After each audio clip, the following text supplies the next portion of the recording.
එඩේරුණි සියලුම දේවධර්ම ශිෂ්‍යයනි සියලුම ඇදිලිවන්තයනි shinchanji මාර්ග සම්මන්ත්‍රණය පරිච්ඡේද අනුව පැරණි සහ අලුත් ගිවිසුම එළිදරව් පිළිබඳ සාක්ෂියට ඔබ සාදරයෙන් පිළිගනිමු.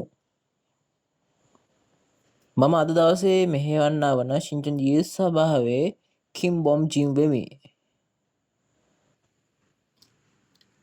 පළමුව බයිබලයේ පොත් 66 අඩංගු දෙවියන් වහන්සේගේ කැමැත්ත සහ අරමුණ තේරුම් ගැනීමට මෙවර අපට සියලු දෙනාටම අවස්ථාව ලබා දීම ගැන මම දෙවියන් වහන්සේට ස්තුතිය හා මහිමය පුද කරමි. එසේම පරිච්ඡේද 90 පැරණි සහ අලුත් ගිවිසුම එළිදරව් පිළිබඳ සාක්ෂි පිළිබඳ shinchanji මාර්ග සම්මන්ත්‍රණ සහභාගී වූ ඔබ සැමට හමු වීම ලැබීම ගැන මම ඉතාමත්ම සතුටු වෙමි. මෙම සම්මන්ත්‍රණයේදී අද දවසේදී මේ 4 වන පාඩම විදිහට මේ බයිබලයේ පුරා පාත්තා කර ඇති දෙවියන් වහන්සේ ක්‍රියාව සහ පිළිවෙල පිළිබඳ අපි අද සාක්ෂි දෙමු. අද දින මෙම වචනය තුලින් පැරණි සහ අලුත් ගිවිසුමේ එක් එක් පරිච්ඡේද තුල සැඟවී ඇති ස්වර්ග රාජ්‍යයේ රහස සහ ඒවායේ අර්ථය සම්පූර්ණයෙන් අපට අවබෝධ කර ගැනීමට පුළුවන් වන්නා වටිනා කාලයක් ලැබෙන තේ මම බලාපොරොත්තු වෙමි. පළමුව අපි එක සිතින් දෙවියන් වහන්සේට යාඥා කරමු.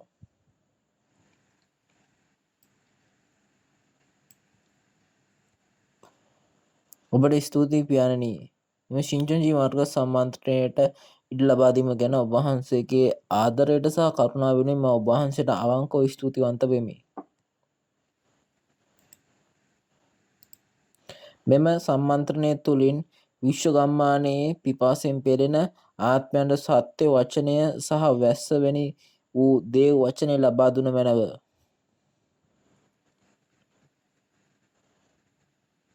කරුණාකර අප සියලු දෙනාටම ඔබ වහන්සේගේ ස්වර්ග රාජ්‍යයේ වචනේ සිරසිය තේරුම් ගැනීමට අපට ඉඩ ලබා දෙන මැනව. ඔබ වහන්සේගේ මේ අලුත් ගිවිසුමේ සහ පරණ ගිවිසුමේ සැඟවි තිබෙන්නා වූ කැමැත්ත සහ අරමුණ තේරුම් ගැනීමට උපකාර කරන්න. සාක්ෂි දරන එළිදරව් කරන ලද වචනය තුළින් ගෝලීය ගම්මානයේ සියලුම පවුලේ වර්තමාන යුගය ගැන දැනගෙන දෙවියන් වහන්සේ තුළට පැමිණෙන අප එක්සත් කළ මැනව. මේ සියලුම දේවල් යේසුස් වහන්සේගේ නාමයෙන් යාඥා කරමි. ආමෙන්.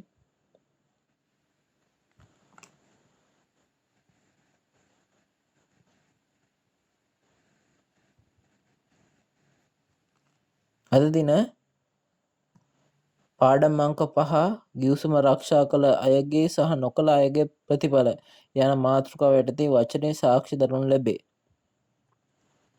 ගිවිසුම රකින අයගේ සහ නොකළ අයගේ ප්‍රතිඵල සෑම යුගයකදීම දෙවියන් වහන්සේ පෙන්눔 කරන අතර දෙවියන් වහන්සේ තෝරාගත් ජනතාව සමග ගිවිසුමක් ඇති කරගත් අතර ද්විතීක කතාවේ 28 විස්තර කරන්නේ දෙවියන් වහන්සේ සමග ගිවිසුම තබාගත් අයගේ සහ එසේ නොකරන අයගේ ප්‍රතිවිපාකයි. මෙම කාලය තුලින් අපට අද දවසේදී මේ දෙවියන් වහන්සේ තුල අපි රැකිය යුතු දේ කුමක්ද කියන එක අපි තේරුම් ගන්න පුළුවන් වෙලා තියෙනවා. එතකොට අපිට මේ අවස්ථාවේදී මේ ගිවිසුම රැකලා පොරොන්දු ආශිර්වාද ලැබේවා කියලා මම විශ්වාස කරනවා. අපි මේ අවස්ථාවේදී ඉන්ස්ට්‍රක්ටර් තුමාව අපි තදිවුස් ගෝත්‍රයේ ආන්දෝලන සභාවේ ප්‍රධානතුමාව අපි ගෙන්වා ගමු. සියලුම එඬේරුණේ දේවධර්ම ශිෂ්‍යයනි ඇදහිලිවන්තයනි ස්වර්ගයේ සදාකාල ජීවිතේ බලාපොරොත්තු සිටිනා සියලු දෙනාටම ඔබ සියලු දෙනා හමුවීම සතුටක්. මගේ නම පාක් චෝල් ගියොන් shinchanji සභාවේ තදිවුස් ගෝත්‍රයේ ආන්දෝලන සභාවේ ප්‍රධානතුමා වෙමි. අද පරිච්ඡේද 90 පැරණි සහ අලුත් ගිවිසුම එළිදරව් පිළිබඳ සාක්ෂි ලබා දීමට පිළිබඳ shinchanji මාර්ග සම්මන්ත්‍රණයට සහභාගී වීම ගැන ඔබ සියලු දෙනාටම අවංකව ස්තුතිවන්ත වෙමි. අද දවසේ මා ඔබ සමග බෙදා ගන්නා දේශනාවේ මාතෘකාව වන්නේ ගිවිසුම රකින අයගේ සහ ගිවිසුම නොරකින අයගේ ප්‍රතිඵලය කුමක්ද යන්න වගයි. අද දවසේ ප්‍රධාන පාඨය බවට පත් වන්නේ ද්විතීක කතා 28 වන අතර මෙන්ම යෙරමියා 21 හෙරබ්බේයු 8 එළිදරව් 7 යන පරිච්ඡේද කෙරෙහිත් අපි අවධානය යොමු කරමු. මේ පණිවිඩය අසන්නා වූ එඬේරුන් අතරින් මේක දැනටම දන්නා අය වගේම නොදන්නා අයත් සිටිය හැක. නමුත් මම අද මේ වෙලාවේදී පැහැදිලි කරන දේ තවත් එක් වතාවක් අසා දෙවියන් වහන්සේගේ කැමැත්තට උත්තරේ සොයාගනිමු කියලා අපි හොයාගමු.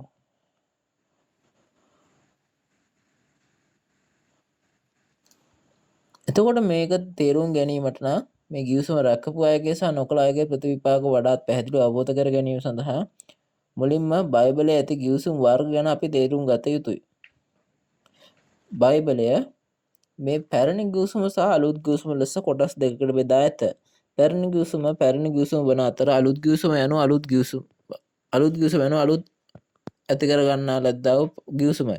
ඔබ දෙවියන් වහන්සේ සහ බයිබලයේ විශ්වාස කරන ඇදහිලිවන්තයෙක් නම් ඔබ බයිබලයේ ලියා ඇති ගිවිසුමේ වචන දැන සිටිය යුතුයි. විශේෂයෙන්ම අද දවසේ අප විශ්වාස කරන ගිවිසුම මොකක්ද? මෙය අලුත් ගිවිසුමේ එළිදරව්වයි. එවිට පොරොන්දු ඉෂ්ට කිරීම සඳහා ඔබ පොරොන්දුව කුමක්දැයි ඇත එමෙන්ම ගිවිසු කුමක්ද ගිවිසුම ආරක්ෂා කිරීමට ගිවිසුම කුමක්ද කියලා දැනගන්න ඕනේ. අපි ගිවිසුම ආරක්ෂා කළ විට සිදු වූ දේ සහ එය නොකළ විට සිදුවන දේ බයිබලයේ පැහැදිලිව සඳහන් කර ඇත.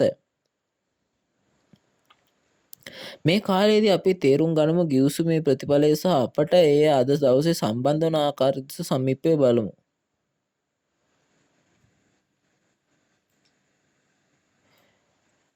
මුලින්ම අද දවසේ අද අපේ ප්‍රධාන පාඨය ද්විතීක 28 අපි ගිහිල්ලා බලමු. එතකොට ද්විතීක කතාව ලියවිලා තියෙන්නේ අවුරුදු 3500කට පෙර වෙන අතර එහි ලේඛකයා මෝසෙස් බවට පත් වෙනවා. එතකොට මෝසෙස් මේක ලිව්වේ කොහොමද? මේ යාකෝබ්ගෙන් පැවැතෙන හතරවන පරම්පරාවේ සහ ලෙවි ජාතික අම්රාම්ගේ පුත්‍රයා බවට පත් වෙන. අද දවසේ දේශනාවේ මාතෘකාව ගිවිසුම රකින්න අය සහ නොකළ අයගේ ප්‍රතිඵලයයි. ද්විතීක කතා 28 දී දෙවියන් වහන්සේ සහ තෝරාගත් ජනතාව අතර ඇති ගිවිසුම සහ එම ගිවිසුමින් ප්‍රතිඵලය ගැන පවසන පරිච්ඡේදයක් වනු ඇත. දෙවියන් වහන්සේ සෑම යුගයකම එඬේරෙකු තෝරාගෙන මේ එඬේරාට අයත් මනුෂ්‍යයන් සමග තම තෝරාගත් සෙනග ලෙස ගිවිසුමක් ඇති කරගත්තා. ද්විතීක කතා 28 අන්තර්ගතය තුළ පළමුව ගිවිසුම රකින්න අයට ආශිර්වාද ලැබෙනු ඇත. එමෙන්ම ඔවුන් යුද්ධ ජයගත යුතු අතර එමෙන්ම යුද්ධ ජය ගන්නා අතර සියලු ආශිර්වාද ඔවුන් අත්පත් කර ගන්නවා.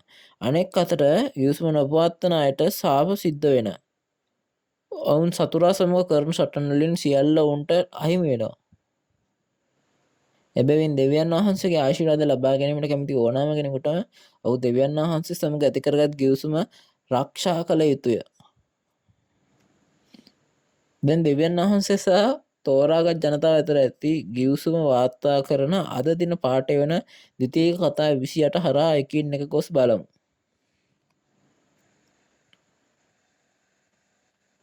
ද්විතීක කතා 28 1 ඉඳන් 14 ගිවිසුම පවත්වා ගැනීමෙන් ආශිර්වාද ලබා ගැනීම පිළිබඳව අන්තර්ගතයෙන් නැත.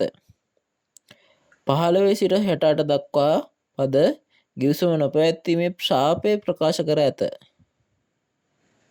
පළමුව අපි ගිවිසුම ආරක්ෂා කළ අයගේ ප්‍රතිඵල දෙස බැලුවහොත් 1 සිට 3 දක්වා පදවල අපි දෙවියන් වහන්සේගේ වචනයට හොඳින් සවන් දී ඌ අපට අනකරන සියලු ආඥා පිළිපදින්නේ වනම් අප ගිවිසුම ආරක්ෂා කරන්නේ නම් එතුමන් වහන්සේ අපව එතුමන් වහන්සේගේ ස්වරූපයට සාදනු ඇත.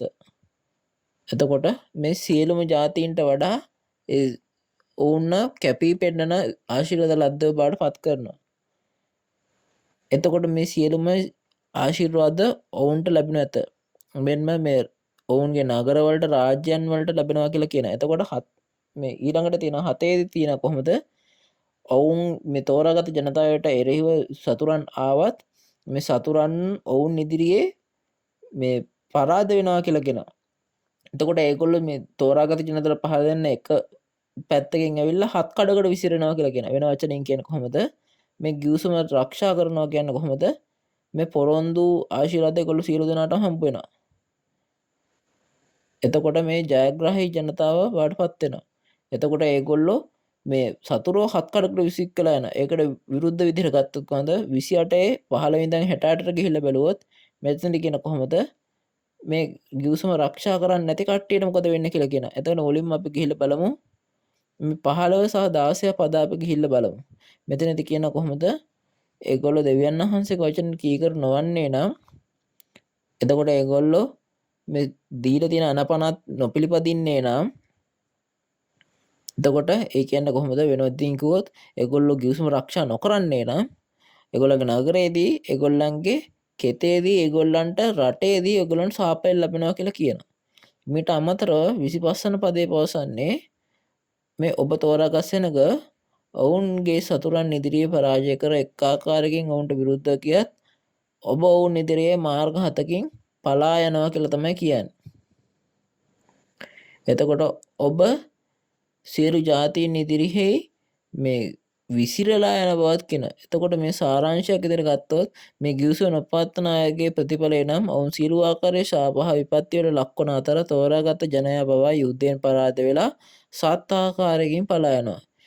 ඒ නිසා මෙතන ඒගොල්ලෝ මේ සතුරා වෙනුවට තෝරාගත් ජනතාව තමයි හත් කඩකට පලා යන්නේ. එතකොට මේ නිසා ද්විතීයික කතා 28 දී පෙන්눔 කරනවා කොහොමද ගිවිසුම රකපු අයට මොකද වෙන්නේ ගිවිසුම රකින්න නැති අයට මොකද වෙන්නේ කියන එක. එතකොට මේ වචනේ දන්න ඇදහිලිවන්තයෙක් නම් ඔබ ගිවිසුම ආරක්ෂා කිරීමට බලාගත යුතු නොවේද? නමුත් ප්‍රශ්නය නම් බයිබලයේ දෙවියන් වහන්සේ සමග ගිවිසුමක් ඇති කරගත් තෝරාගත් අය ඇත්ත වශයෙන්ම ගිවිසුම ආරක්ෂා කළාද? මෙතෙන් සිට දෙවියන් වහන්සේ සහ බයිබලයේ තෝරාගත් මනුෂ්‍යයා අතර ගිවිසුම සහ ප්‍රතිඵලය මොනවාදයි අපි සොයා බලමු.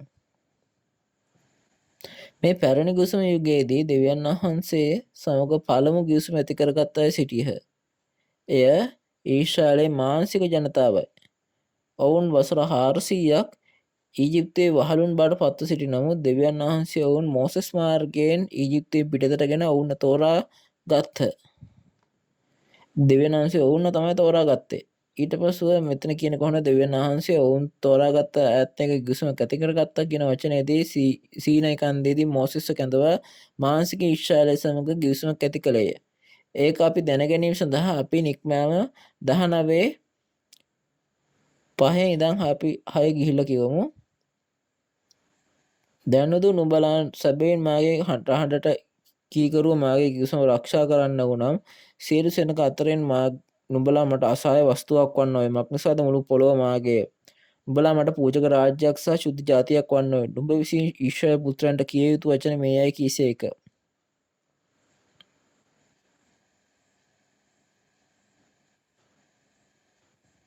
එතකොට මෙතන තෝරාගත් ජනතාව විදිහට ඊශ්‍රායල් සෙනඟ සමග දෙවියන් වහන්සේ ගිවිසුමේ අන්තර්ගතය සම්බන්ධව අපි ගිහිල්ලා බලුවොත් ඒගොල්ලෝ දෙවියන් වහන්සේට මේ වචනයට හොඳින් සවන් දීලා ඒගොල්ලෝ ගිවිසුම රකින්නේ නම් මේ දෙවියන් වහන්සේගේ වචනය රකින්නේ නම් මේගොල්ලෝ දෙවියන් වහන්සේගේ රාජ්‍ය පූජකයෙක් බවට පත් වෙනවා කියලා කියනවා. එතකොට 8 වන පදයේදී ඊශ්‍රායල් ප්‍රතිචාර දැක්වූ දෙවියන් වහන්සේ අනකල ඕනෑම දෙයක් කරන බවයි. නමුත් දෙවියන් වහන්සේ දැක්කා දෙවියන් මිනිස්සු තමන් අනුගමනය කරන නීති අමතක නොවන ලෙස දෙවියන් වහන්සේම ගල්පොරු මත නීතිය කැටයම් කරලා දුන්නා. නමුත් මේක තමයි අපි නික්මෑම 20 දකින්න පුළුවන් දසපනත මේක.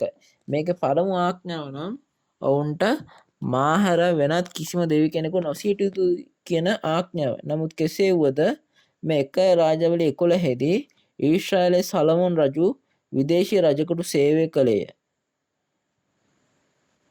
එතකොට මේක නිසා තමයි මෙතන හොසිය 6:7 දී ලියවිලා තියෙන්නේ ඒගොල්ලෝ ආදම්මෙන් ගිවිසුම කඩ කරා කියලා කියනවා. එතකොට මේ මානසික ඊශ්‍රායලයේ මේ ගිවිසුම කඩ කිරීමේ ප්‍රතිඵලය කුමක්ද? මේ ගෝත්‍ර 12 අතරින් එක මේ ගෝත්‍ර 12න් ගෝත්‍ර 11ක් විනාශ වෙලා එක ගෝත්‍රයක් විතරක් ඉතුරු වෙනවා. මේ එක ඉතුරු වෙච්ච මේ එක යුදාව සහ යුදා ගෝත්‍රය යෙරුසලමේ තියෙනවා. ඒක විතරයි. ඒක යසා එකේ මෙන් අනුජාතින් විසින් ගලවන අතර ඔවුන්වත් විනාශ වෙනවා. එතකොට මේක හරහා අපිට තේරුම් ගන්න පුළුවන් මෙතන ඔවුන් දෙවියන් වහන්සේගේ තෝරාගත් ජනතාව වුවත ඒගොල්ලෝ දෙවියන් වහන්සේගේ ගිවිසුම ආරක්ෂා කරව නැත්තම් එතකොට මේ ගිවිසුම පවත්වන්නේ නැත්තම් මොකද සිද්ධ වෙන්නේ කියන එක අපිට තේරුම් ගන්න පුළුවන්. එහෙනම් අපි දෙවියන් වහන්සේත් එක්ක තියෙන ගිවිසුම අපි ඊටත් වැඩි කරන්න ඕන.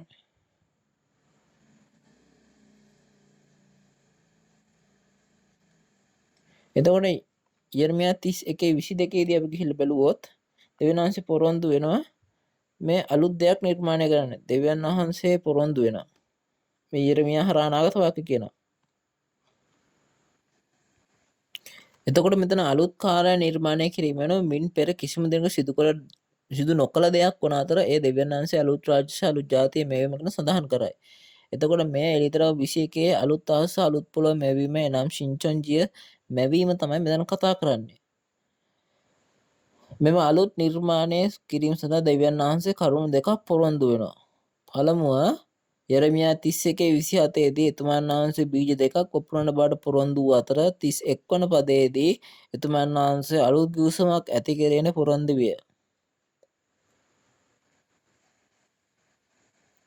අපි ඒක තේරුම් ගැනීමට අපි ගිහිල්ලා කියමු යරමියා 31:31 ගොස් කියවමු.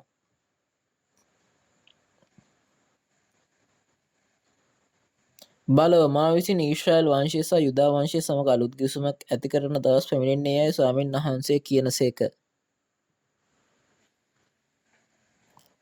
අනාගත වක්තෘ යරමියා මාර්ගයෙන් පොරොන්දු බීජ වැපිරීම සහ අලුත් ගිවිසුම ඇති කිරීම පිළිබඳ අනාගත වාක්‍ය වසර 600ක් පමණ මුළු ඊශ්‍රායල් දේශයෙන් ප්‍රචාරය වූ අතර පසුව පළමුව පැමිණීමේදී අවස්ථාවේදී එය ඉෂ්ට විය.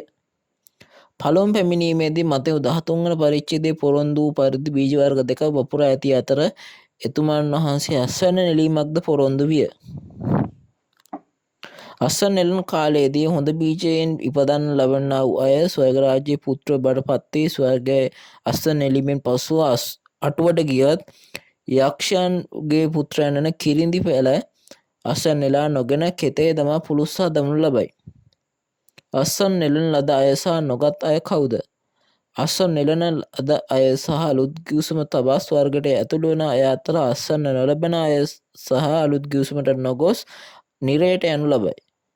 එම නිසා දෙවියන් වහන්සේගේ පොරොන්දුව දන්නා සහ පිළිපදින අය අස්වැන්න නෙලන කාලය තුළ අස්වැන්න වී පැමිණෙන බව විශ්වාස කරති. එම නිසා අපි තේරුම් ගන්න ඕනේ දෙවියන් වහන්සේගේ මේ ගිවිසුම අපි තේරුම් අරගෙන අපි මේ අවස්ථාවේදී මේක රකින්න පුළුවන් අය බවට පත් වෙනවා. එතකොට යෙරමියා 31:31 කියන විදිහට මේ අලුත් ගිවිසුම ඇති කරගත්තේ පොරොන්දුව පළමු පැමිණිදී ඉෂ්ට කරනු ලැබුවා. එතකොට මේ හේබ්‍රු 8:8 ඉඳන් කියන්නාක් මෙන් මේ මෝසෙස් මාර්ගයෙන් පිටුවන ලද පළමු ගිවිසුමේ දෝෂයක් තිබුණ නිසා අලුත් ගිවිසුමක් ස්ථාපිත කරා කියලා කියනවා. එතකොට මේ අලුත් ගිවිසුම මේක තමයි අපි රැකිය යුතු අලුත්ම දේ බවට පත් වෙන්නේ. මේ අලුත් ගිවිසුම ආරක්ෂා කරන කාලෙදී ආරක්ෂා කළ යුතු ගිවිසුම බවට පත් වෙනවා. එතකොට මේ අලුත් ගිවිසුම ස්ථාපිත කළේ කවුද කෙසේද? ලෝක 22:14-20ට අනුව පළමුව පැමිණීමේදී පාස්කු රාත්‍රියේදී යේසුස් වහන්සේ අලුත් ගිවිසුමක් ඇති කළසේක. මේ යේසුස් වහන්සේගේ රුධිරය සමග ඇති කරගත් ගිවිසුමයි. මෙම අලුත් ගිවිසුමේ අන්තර්ගතය වූයේ දෙවියන් වහන්සේගේ රාජ්‍යදී පාස්කු ආහාරය වන යේසුස් වහන්සේගේ මාංශය හා රුධිරය අනුභව කිරීමේ පොරොන්දුවයි.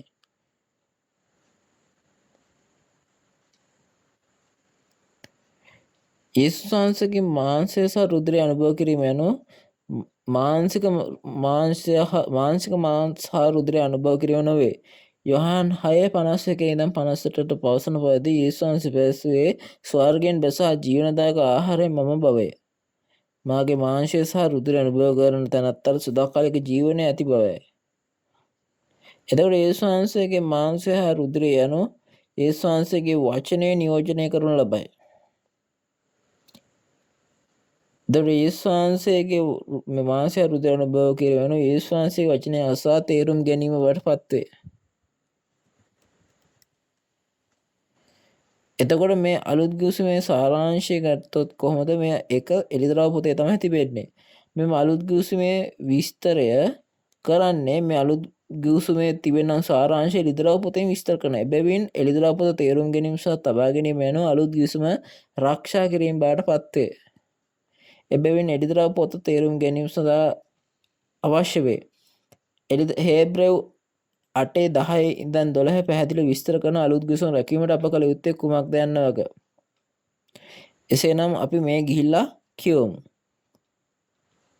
එසේය. ඒ දවස්වලට පසු මා විසින් ඊශ්‍රායල් වංශය සමග කරන ගිවිසුම නම් මාගේ ව්‍යවස්ථා ඔවුන්ගේ සිහියේ තබමින් ඒවා ඔවුන්ගේ සිත්වලද ලියන්නෙමි.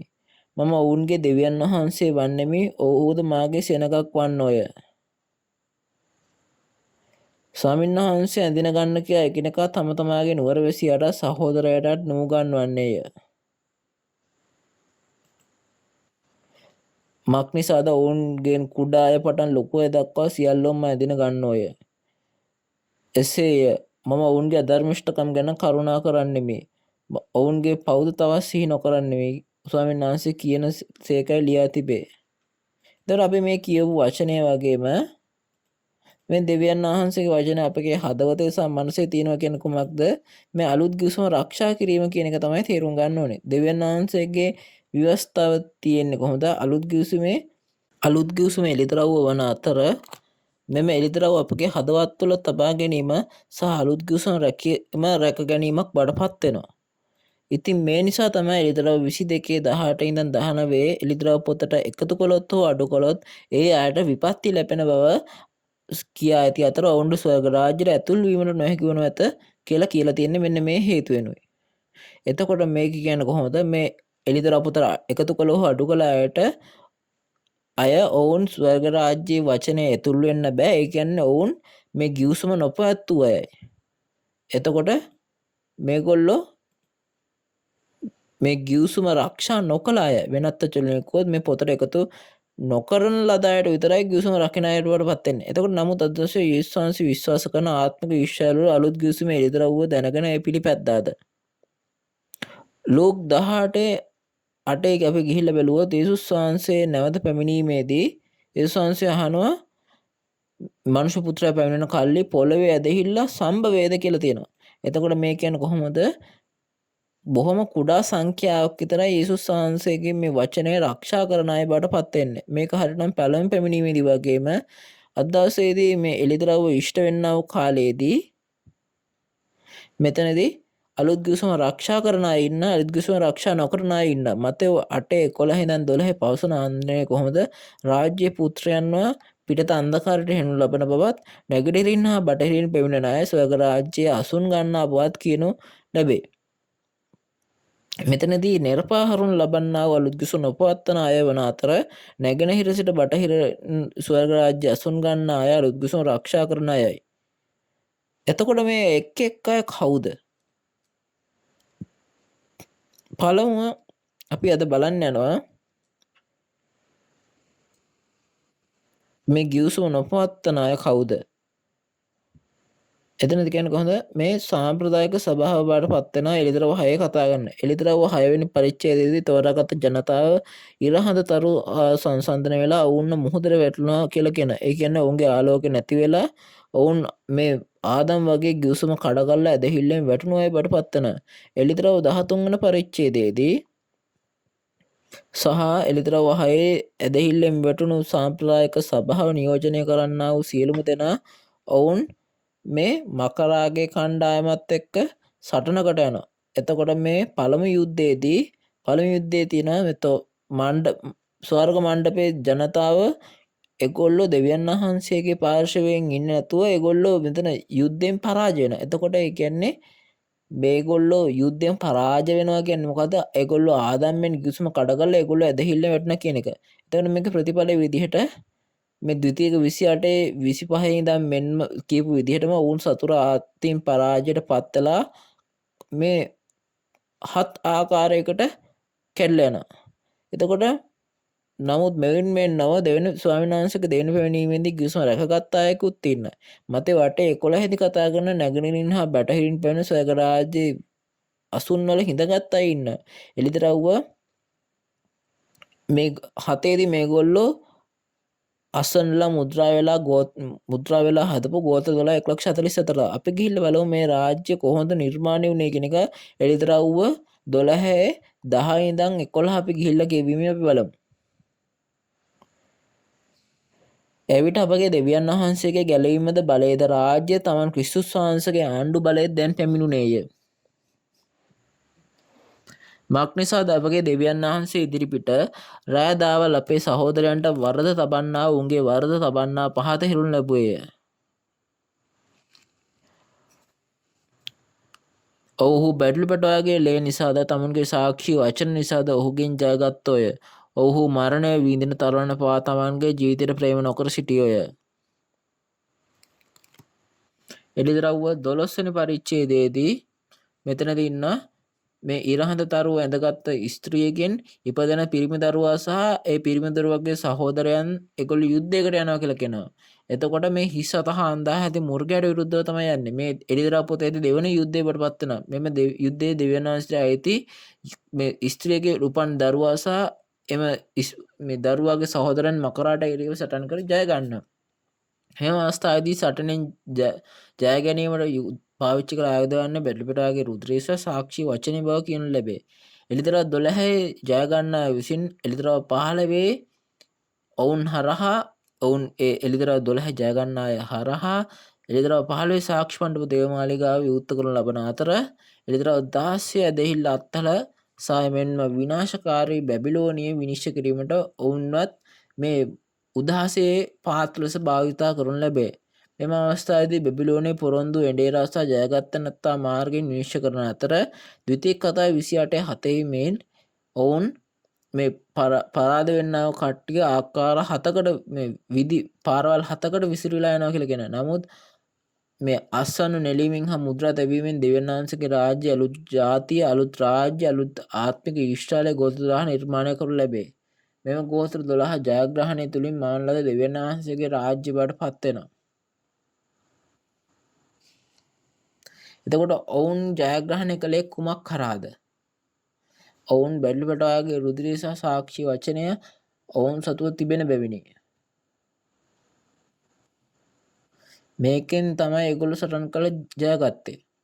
ඔවුන්ගේ ජයග්‍රහණයේ සාක්ෂිය නම් දෙවියන් වහන්සේගේ ගෝත්‍ර 12 නිර්මාණය කිරීමට හැකියාව ලැබීමයි. පැරණි කිවිසුමේ යාකෝබ් ජයගත් අතර මාංශික ඊශ්‍රායල ගෝත්‍ර 12 නිර්මාණය කරන ලදී.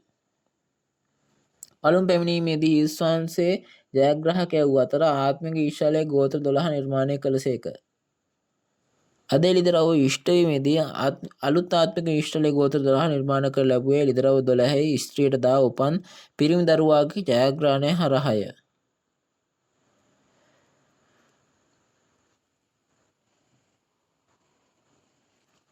එම නිසා මෙම චින්චන්ජී යේසුස් සභාව ජයග්‍රාහකයාගේ සාක්ෂි බවට පත් වෙනවා. මෙම චින්චන්ජී ගෝත්‍ර 12 අලුත් ගුසුම ආරක්ෂා කළ අය බවට පත් වෙනවා. අපි මේක බයිබලයේ හරහා ගොස් තේරුම් ගමු. අපි එළිදරව් පස්සේ 9 ඉඳන් 10ට අපි ගිහිල්ලා බැලුවාම එළිදරව් ඉෂ්ට වෙනව කාලයේදී යේසුස් වහන්සේගේ රුධිරයෙන් මේ මිලයට අරගෙන රාජ්‍ය පූජකයන් බවට පත් කළ කොට්ටාශයක් ඉන්න. එතකොට එමෙන්ම මේ පොළවේ රජවරු විදියට පාලනය කරන කට්ටියකුත් ඉන්නවා. ඔවුන් එළිදරව් 1:5 ඉඳන් 6 දී යේසුස් වහන්සේගේ රුධිරයෙන් මිලයටගෙන පාපයෙන් නිදහස් වූ අය බවට පත් වෙනවා.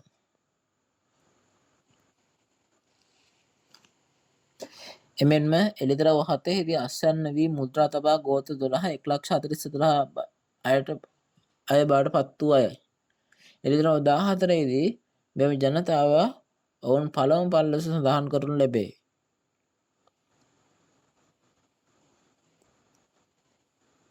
මෙම ජනතාවට දෙවියන් වහන්සේගේ රාජ්‍ය හා පූජකයන් වන්නට හේතු වූයේ ඔවුන් අලුත් ගිවිසුම පිළිපැදීම නිසා වෙනි. මුද්‍රා තැබූ 1,44,000ට පසුව මහා පීඩාව මැද්දේ ගණන් කළ නොහැකි මහා සුදු සමූහයක් එළියට එන බව එළිදරව් 7:9 ඉඳන් 14 සඳහන් වේ. උණ ගණන් කළ නොහැකි කියලා කියනවා. ඔවුන් බැටළුපෙටාගේ රුධිරයෙන් ඔවුන්ගේ වස්ත්‍ර සෝදා සුදු කරගත් අතර එබැවින් ඔවුන් යේසුස් වහන්සේගේ රුධිරයෙන් පවුල කමා කරගෙන ලබන්නා වූ මනුෂ්‍යයන්ගේ සැබෑ බවට පත්වනු ඇත. තවද මතේ වටේ 11 ඉඳන් 12 දී මෙම කට්ටිය තමයි මේ නැගරින් සහ බටහිරින් පැමිණෙනා වූ ජනතාව බවටපත් වෙන්නේ. ඔවුන් ස්වර්ග රාජ්‍ය අසුන් ගන්න අය බවටපත් වෙන්නේ. එළිදරව් 21 දී කියන්නේ ඔවුන් අලුත් රාජ්‍ය අලුත් ජනතාව බවට පත් වෙනවා. මේ කියන්නේ අලුත් අහස අලුත් පොළොව බවට පත් වෙනවා. අලුත් අහස අලුත් පොළොව මේ දෙවියන් වහන්සේගේ රාජ්‍ය. මේ තමයි අලුත් ගිවිසුම ආරක්ෂා කරපු අය බවට පත් වෙන්නේ. එළිදරව් 7 දී ගෝත්‍ර 12 1,44,000 සහ සුදු සෙනඟ ඉන්නවා. සාරාංශයක් ලෙස ගතහොත් අලුත් ගිවිසුම යනු යේසුස් වහන්සේගේ මාංශය සහ රුධිරය අනුභව කිරීමයි. එළිදරව් 7 දී 1,44,000 සහ සුදු සමූහ යනු යේසුස් වහන්සේගේ මාංශය හා රුධිරය අනුභව කළ අය වන අතර ඔවුන් අලුත් ගිවිසුම පිළිපැද්දන්ගේ සැබෑ බවට පත් වේ.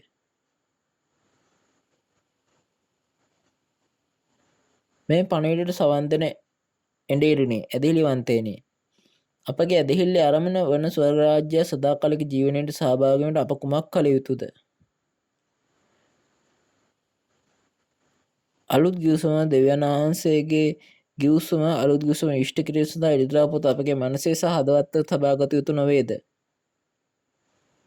එඬේරුනි, මේ වචන වලින්ම අසා පසුව සභාවේ සමාජිකයන්ට දන්වනු ඇත අපි දැඩි ලෙස බලාපොරොත්තු වෙමු.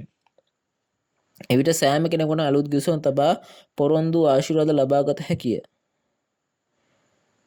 එවිට මෙම අලුත් ගිවිසුම ආරක්ෂා කරන අයට ලැබෙන ආශිර්වාද මොනවාද? මම ඔබට කියන්න. මෙතන එළිදරව් 1:3 පවසන්නේ අලුත් ගිවිසුම එළිදරව් පවත්වන අය ආශිර්වාද ලබන බවයි. හේබ්‍ර 8:10 ඉඳන් 12 තිබෙනා වූ අන්දමට අලුත් ගිවිසුමට අනුව දෙවියන් වහන්සේගේ ව්‍යවස්ථාව හදවත මත ලියා තබා මුද්‍රා තබා ඇති අයට ඔවුන්ගේ පව් මතක නැති කරන බව දෙවියන් වහන්සේ කියනවා. ඔවුන්ගේ පව් වලට සමාව ලැබෙන බව එයින් කියනු ලැබේ. එනම් ඔවුන්ගේ පව් වලට සමාව ලැබුව අය යේසුස් වහන්සේ සූදානම් කළ ස්ථානයට ඇතුළු වන අතර ඔවුන් එළිදරව් 21 ශුද්ධ නුවර වූ අලුත් යෙරුසලමේ වාසය කරනු ඇත.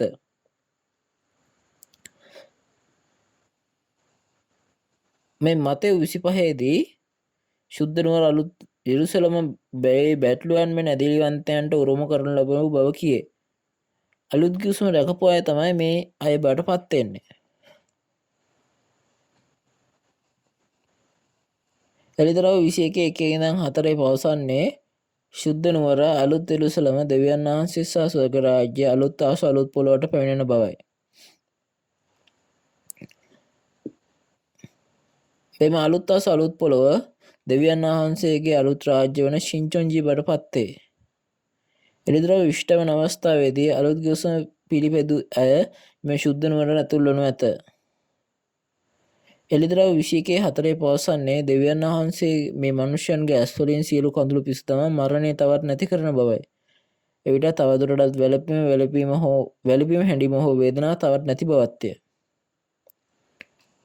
මේ සියල්ල සාරාංශගත කිරීම සඳහා අලුත් ගිවිසුම රකින අයට ලැබෙන ආශිර්වාද වන්නේ ඔවුන්ගේ පව් කමා කරනු ලබන අතර ඔවුන් රාජ්‍ය පූජකයන් වන ගෝත්‍ර 12 ජනතාව බවට පත්වන අතර ඔවුන් ස්වර්ග රාජ්‍ය සදාකාලික ජීවනය ලැබෙනු ඇත.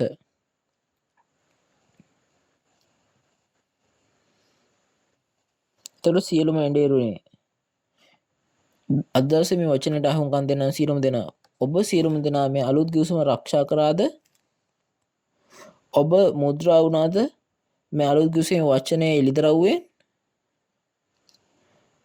ඔබ මේ එළිදරව්වේ වචනයට එකතු කරලා හෝ අඩු කරාද? අපි මේක දැනගත යුතුයි. මම බයිබලයට අනුව මම නිර්මාණය වුණාද කියන එක අපි තේරුම් ගන්න ඕනේ.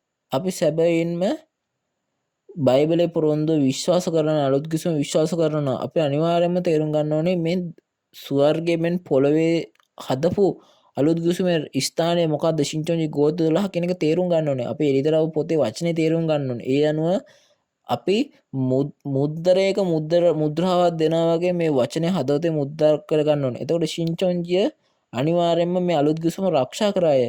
දෙවියන් වහන්සේ යේසුස් වහන්සේ මේ අලුත් ගිවිසුම ආරක්ෂා කරන අය ඉන්න ස්ථානයක තමයි ඒගොල්ලෝ ඉන්නේ. එතකොට අපි දෙවියන් වහන්සේගේ මේ ගෝත්‍ර 12 සොයාගෙන එම රාජ්‍යයට ඇතුළු වෙන දෙවියන් වහන්සේ පවුල බවට පත් වෙන ඇතයි මම අවංකව බලාපොරොත්තු වෙමි.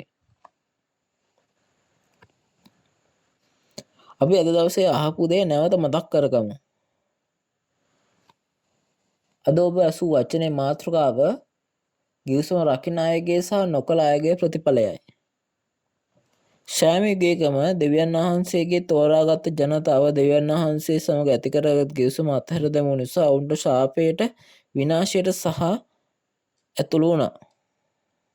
එතකොට අද දවසේදී මේ අලුත් ගිවිසුම ආරක්ෂා කරන අයට ආශිර්වාද ලැබෙන අතර ඔවුන් ස්වර්ග රාජ්‍යයට ඇතුළු වෙන හැකි වෙනවා. නමුත් අලුත් ගිවිසුම නොපවත්වන අයට ශාප ඇති වී ඔවුන් ස්වර්ග රාජ්‍යයට ඇතුළු වීමට නොහැකි වී නිරයට යනු ඇත. මෙම අලුත් ගිවිසුම එළිදරව් පොතට යොමු වන අතර මෙම අලුත් ගිවිසුම ආරක්ෂා කිරීම යනු දෙවියන් වහන්සේගේ නීතිය. අලුත් ගිවිසුම එළිදරව් පොත අපගේ හදවත් තුළ කැටයම් කිරීම බවට පත්වේ.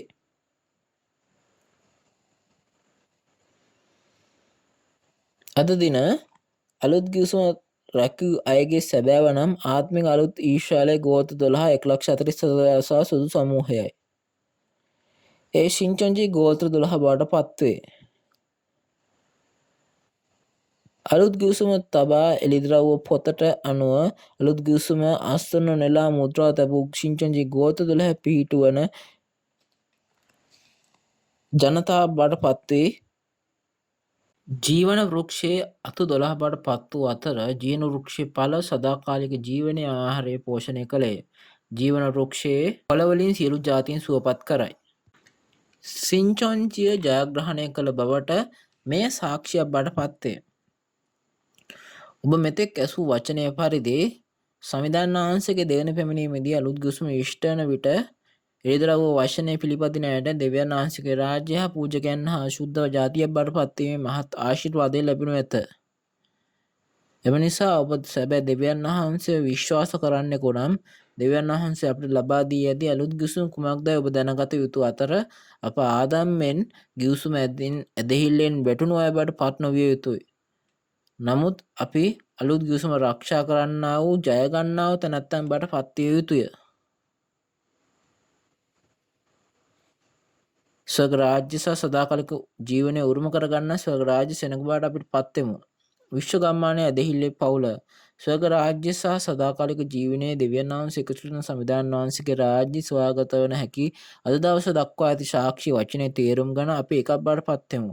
ශින්චොන්ජි යනු දෙවියන් වහන්සේ සහ යේසුස් වහන්සේ එකට සිටි ස්වර්ගයේ බවට පත්වේ. ඔබ සැමට එක්ක මේ සදාකාලික රාජ්‍යයට ඇතුළු වේවායි මම හදවතින් ප්‍රාර්ථනා කරමි. ඊළඟ අවස්ථාවේදී අපේ ද්විතීක පාඩම් අංක 6 පැරණි ගිවිසුමේ සහ අලුත් ගිවිසුමේ පොරොන්දු එඬේරා ගැන අපි පාඩම ඉගෙන ගන්නවා. අද දවසේදී මටත් වඩා රසවත් හා පැහැදිලි දේශනයක් ලබා ගැනීමට එදා එන්නා උපදේශකතුමාට පුළුවන් වෙයි. අද දවසේ මේ අසු වචනේ කිහිපතාවක් අසා දෙවියන් වහන්සේ වචනය ඔබගේම කර ගැනීමටත් ඔබගේ හදවත කැටයම් කරගනු ඇතැයි මම බලාපොරොත්තු වෙමි.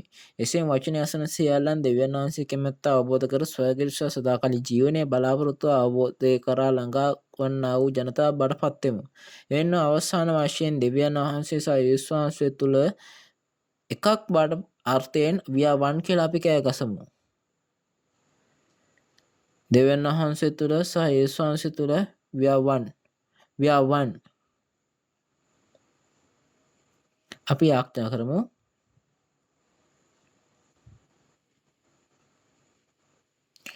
ස්තුතිවන්ත වන්නා වූ ප්‍රශංසා සහගත පියාණනි දෙවියන් වහන්සේ අද දින ලෝක පුරා සිටින සියලුම එඬේරුන්ට දේවධර්ම ශිෂ්‍යයන්ට සහ දේලිවන්තයන්ට මේ වචනය ලබා දීම පිළිබඳව සාක්ෂි ලබාගත හැකි නිබඳ ශින්චොන්ජි මාර්ග සම්මන්ත්‍රණයේ සත්‍ය වචන ඉදිරියට ගෙනීම ගැන ඔබ වහන්සේට ස්තුතිවන්ත වෙමු.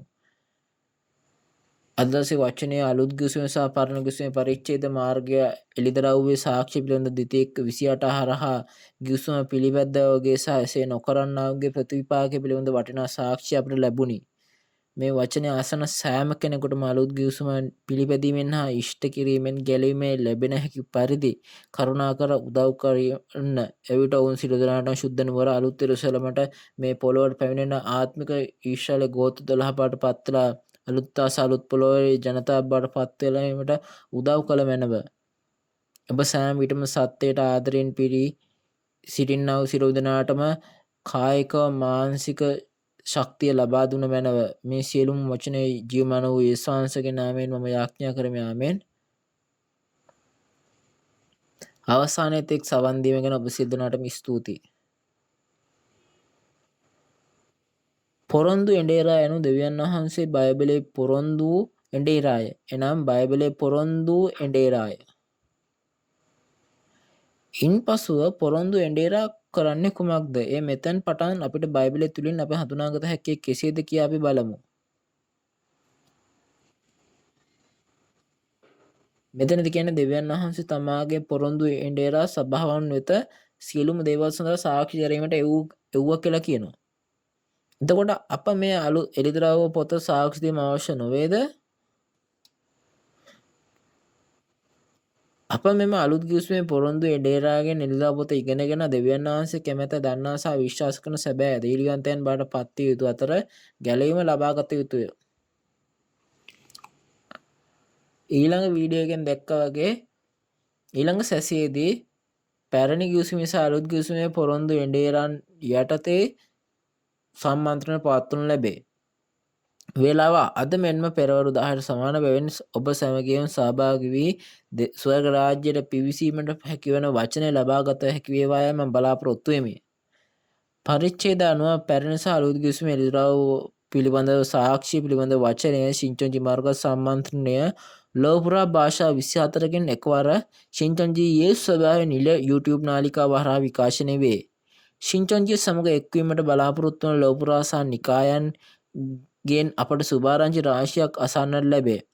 අද ඔබට ඇසුණු පණිවිඩයට අමතරව ඔබට ශින්චොන්ජි යේසු සභාව සහ එහි මූලධර්ම සහ එහි ඉගැන්වීම් පිළිබඳ වැඩිපුර ප්‍රශ්න හෝ විමසීම් තිබේ නම් කරුණාකර තිරේ පෙන්වා ඇති එක් ගෝත්‍රය නීජිත අංකය අමතන්න. අපි ඔබට සවිස්තරාත්මක සහ කාරුණික මඟ පෙන්වන්නෙමු. දැන් මම සමිඳානන් වහන්සේ අපට ඉගැන්වූ ස්වාමීන්ගේ යාඥාව සිදු කර අපි ශින්චොන්ජි මාර්ග සම්මන්ත්‍රණය අද දවසේ ක්‍රියාපටිපාටි අවසන් කරමු. අපි යාඥා කරමු.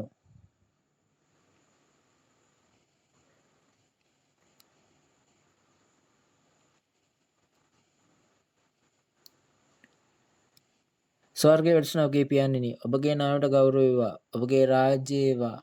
ඔබගේ කැමැත්ත ස්වර්ගයෙන් මෙන් පොළොවේද කරනු ලැබේවා. අපගේ දවස්පතා භෝජනය අපට අද දවසේදී ලබා දෙනු මැනව.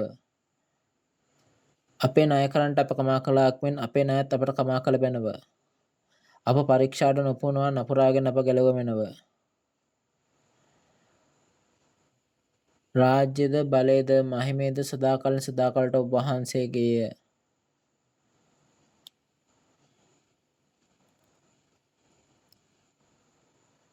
ආමේන්.